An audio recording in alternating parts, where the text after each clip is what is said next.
জয় হিন্দ সকল স্টুডেন্টকে। আজকে যেটা নিয়ে টপিকটা নিয়ে বলো সেটা হচ্ছে মাউন্ট এভারেস্ট বা হিমালয় পর্বত। ঠিক আছে, তা মোটামুটি এই টপিকটা নিয়ে কম বেশি সবাই জানো, বাট যারা জানো না এর মধ্যে ফুল ডিটেলস আছে, পুরোটা ভিডিওটা শুরু থেকে শেষ অবধি দেখবে, তাহলেই তোমরা বুঝতে পেরে যাবে। তা হিমালয় পর্বতকে বলা হয় কি বলা, মানে হিমালয় পর্বতে যদি বলা হয় যে অপর নাম কি, যেটা নেপালে ওকে ডাকা হয়, তো সেটার নাম হচ্ছে সাগরমাথা। ঠিক আছে, আর এটার আরেকটা নাম যদি জিজ্ঞাসা করে তখন বলবো হচ্ছে পিক 15 নেপালে বলা হয় হিমালয়কে সাগরমাথা।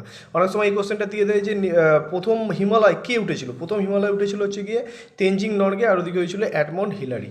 ঠিক আছে, এডমন্ড হিলারি আর তেনজিং নরগে। এবার যদি বলে এডমন্ড হিলারি কোথাকার লোক ছিল, এডমন্ড হিলারি ছিল হচ্ছে নিউজিল্যান্ডের লোক, আর যার তেনজিং নরগে তো নেপালেরই লোক ছিল, শেরপা ছিল। এবার যদি বলে কত সালে উঠেছিল, 1953 সালে 29শে মে। আর এই 29শে মেই কিন্তু হিমালয় দিবস পালন করা হয়। যদি বলে কটার সময় উঠেছিল, এটা একটা কোশ্চেনে দিয়ে দিয়েছিল কটার সময় উঠেছে। আমি যে বাপরে বাপ, এরম ধরনের কোশ্চেন আছে? হ্যাঁ ভাই, এরম ধরনের কোশ্চেন এসে গেছিলো। নর্মাল এক্সামগুলো না, ওগুলো আলাদা লেভেল, বাট তোমরা পড়ে রাখবে, কোনো কিছুকেই তুমি ছোটো ভাববে না। বড় এক্সামকেও বড় ভাববে, তো ছোটো এক্সামেরও দম আছে, ওটা কোশ্চেন দিয়ে দেয় না, অর্ধেক লোক পারে না। তো ওটা হচ্ছে গিয়ে উঠেছিল 11:30টার সময়, সকাল 11:30টার সময় এটা উঠেছিল। তো এটা হয়ে গেলো হচ্ছে কারা কারা উঠেছিল। আচ্ছা, হিমালয়ের উচ্চতা তো তোমরা জানো 8,849 মিটার হয়ে গেছে এখন। আর যেটা যদি বলা হিমালয় কোন ধরনের পর্বত, হিমালয়কে বলা হয় হচ্ছে ফোল্ড মাউন্টেন। ঠিক আছে, মঙ্গিল পর্বত। আর যদি বলা হয় যে হিমালয় প্রথম কোন মহিলা উঠেছিল, তখন বলবে হিমালয় প্রথম যেমনি মহিলা উঠেছিলেন তিনি হচ্ছে গিয়ে বচেন্দ্রী পাল। বচেন্দ্রী পাল যদি বলে কত সালে উঠেছিল, তাহলে 1984 সালে উঠেছিল। ঠিক আছে, যদি এই সালগুলো আসে, এটা হচ্ছে গিয়ে প্রথম মানে ভারতীয় মহিলা। যদি বলে পুরো বিশ্বের মধ্যে যদি বলে প্রথম কে উঠেছিল, তখন হবে চুনকো তাবেই।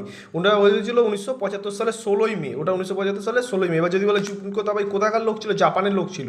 ঠিক আছে, এরপরে যদি বলা হয় যে জাপানের রাজধানী অনেক সময় চেনে না টোকিও। আর ওদিকে যদি বলে যে নরওয়ের রাজধানী, নরওয়ে না, নিউজিল্যান্ডের রাজধানী কি ওয়েলিংটন, নিউজিল্যান্ডের। নরওয়ের কি, নরওয়ের ওসলো। আচ্ছা, এরপরে হয়ে গেল যে ফার্স্ট যদি বলা হয় যে কোন ব্যক্তি উঠেছিল ভারতীয় হিসেবে, তখন বলবো অফতার সিং চিমা, 20শে মে 1965। দেখবে সালগুলো সব মেতেই আছে ম্যাক্সিমাম। যদি তোমাদের বুঝতে অসুবিধা হয় না, যদি কখনো আসে হিমালয় দিবস ফিবস এই সেই, আর মে যেটা অপশান থাকবে মেরে দেবে, দেখবে অনেক সময় রাইট হয়ে যাবে।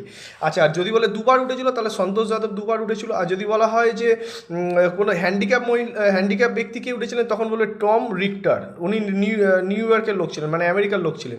ঠিক আছে, টম রিক্টার। আর যদি বলে হিমালয় সব থেকে বেশি টাইম কে উঠেছে, রিসেন্টলি উনি রেকর্ডও করেছে, 32 বার উঠেছিল কামিরিতা শেরপা। 32 বার উঠেছিল কামিরিতা শেরপা। তো দেখো, মোটামুটি এই কোশ্চেনগুলোই তোমাদের হিমালয় থেকে দেয়। আর এছাড়াও হিমালয়ের অন্তর্ভাগ বহির্ভাগ, সব থেকে ক্ষুদ্রতম অংশ যেটা হয় সেটা চেয়ে নেবে, সেটা হচ্ছে তোমার শিবালিকের মধ্যে পড়ে, সেটা হচ্ছে একদম বহির্ভাগ। আর যদি বলে বড় ভাগ, তাকে গ্রেটার হিমালয় বা হিমাদ্রি বলা হয়। এইগুলো পড়ে যাবে, মোটামুটি তোমার হিমালয় কমপ্লিট হয়ে যাবে। এর বাইরে আর কিছু আসবে না, এর বাইরে বেশি কিছু মাথায় চাপানোর দরকার নেই। এই যা মাথায় এইটুকু চাপিয়ে দিয়েছি হিমালয়, এটাতেই তোমার কাজ হয়ে যাবে। ভিডিওটা ভালো লাগলে তোমরা লাইক আর শেয়ার করো। জয় হিন্দ, বন্দে মাতারাম।